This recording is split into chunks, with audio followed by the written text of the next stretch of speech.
Dans cette vidéo, on va parler des polynômes en algèbre linéaire et comment écrire un polynôme sous forme vectorielle. On va voir en quoi c'est utile de l'écrire sous cette forme, développer une méthode précise pour savoir si un ensemble de polynômes est linéairement dépendant et définir qu'est-ce que c'est qu'une base quand on parle d'un ensemble de polynômes.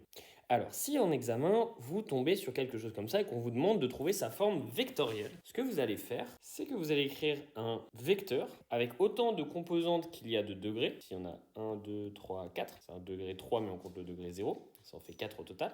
Et vous allez venir mettre les valeurs des coefficients à chaque fois. Donc ici, moins 7, pour le deuxième c'est les x, donc 3, etc. Et là, vous avez décrit vectoriellement ce polynôme. Alors, en quoi c'est utile? Pourquoi est-ce qu'on aimerait faire ça? La première chose qui va être pratique, c'est qu'on va pouvoir additionner très simplement des polynômes. Si vous deviez additionner ce polynôme avec celui-ci, vous feriez les constantes ensemble, les x ensemble et les carrés ensemble. Et ça, du coup, vous pouvez le faire directement via les vecteurs, ce qui va donner 1 moins 1, 2 plus 0, 3 plus 4. Vous n'avez qu'à additionner les composantes correspondantes entre elles. Une deuxième chose qu'on peut faire, c'est multiplier par un scalaire. Si, imaginons, on multipliait par 4 ce polynôme, en fait, ce qui va se passer, c'est qu'on va multiplier chacun des termes par 4. Donc, autant le faire directement sur un vecteur, ce qui nous évite des notations un peu plus encombrantes.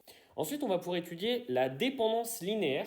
Donc savoir, est-ce que ce vecteur est une combinaison linéaire d'autres vecteurs? Ou est-ce que c'est impossible d'exprimer P1 comme un certain nombre de fois un vecteur, plus un certain nombre de fois un autre vecteur, etc. En dernier, on va pouvoir chercher et trouver une base de l'espace des polynômes. Donc savoir, en fait, ces polynômes-là, est-ce qu'il y a des vecteurs que je peux trouver avec lesquels je pourrais exprimer tous les vecteurs de ce type, de cette dimension-là. Alors, là, on va développer la méthode pour savoir si un ensemble de polynômes est linéairement dépendant. En fait, si l'ensemble de polynômes il est linéairement dépendant, je vais prendre deux vecteurs ici qui le sont, alors revenir à l'origine, obtenir le vecteur nul, c'est uniquement possible si on met 0 fois celui-là plus 0 fois celui-là. Donc si le vecteur nul peut être obtenu uniquement avec C1 et C2 qui valent 0, donc combien de fois on met V1, combien de fois on met V2, alors les deux vecteurs ne vont pas dans la même direction, donc ils sont linéairement indépendants. Si maintenant je prends deux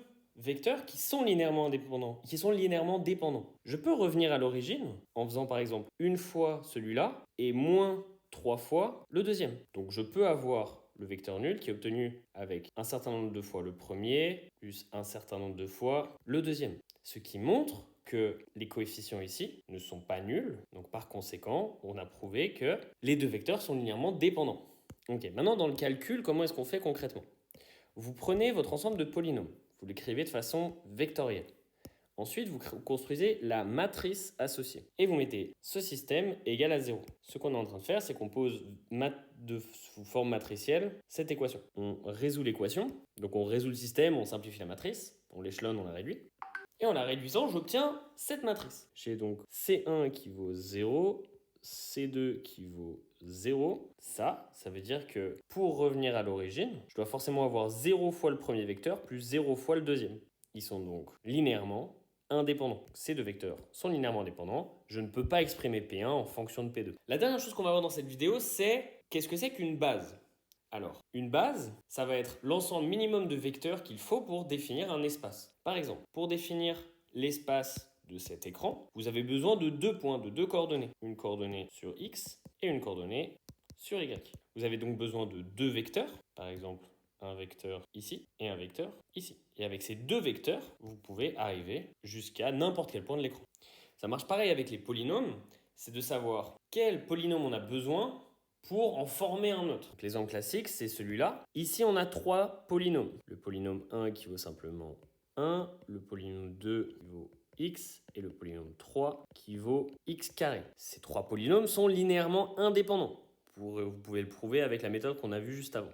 Ça nous fait trois polynômes linéairement indépendants, qui ne vont pas dans la même direction, dans un système en 3 dimensions. Ça veut dire qu'avec ces trois vecteurs, on peut exprimer n'importe quel polynôme de degré 2. Parce qu'en fait, n'importe quel polynôme de degré 2 sera une combinaison linéaire de cet ensemble-là.